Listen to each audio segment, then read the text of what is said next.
আল্লাহ আপনি আমার দিলের মধ্যে তাকওয়া দেন, আল্লাহ আপনি আমার দিল বিশুদ্ধ পবিত্র করে দেন।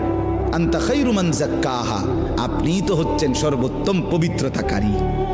আনতা ওয়ালিয়ুহা, আপনি তো হচ্ছেন নফসের মালিক। ওয়া মাওলাহা, আপনি তো হচ্ছেন জিন্দেগির মাওলা। আপনি ছাড়া তাকওয়া দিবে কে?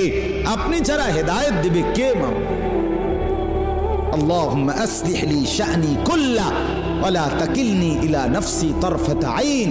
রাসূলের দোয়া, আল্লাহ আপনি আমার জিন্দেগিটা ঠিক করে দেন, আমার রাত ঠিক করে দেন, আমার দিন ঠিক করে দেন, আমার নামাজ ঠিক করে দেন, আমার ওযু ঠিক করে দেন, আমার হাসি ঠিক করে দেন, আমার কান্না ঠিক করে দেন, আমার দুপুর ঠিক করে দেন, আমার স্ত্রী সন্তানের সাথে সম্পর্ক ঠিক করে দেন, আমার মনিবের সাথে সম্পর্ক ঠিক করে দেন, আমার কবর ঠিক করে দেন, আমার আখিরাত ঠিক করে দেন, আমার বাজার ব্যবসা আয় উপার্জন ঠিক করে দেন।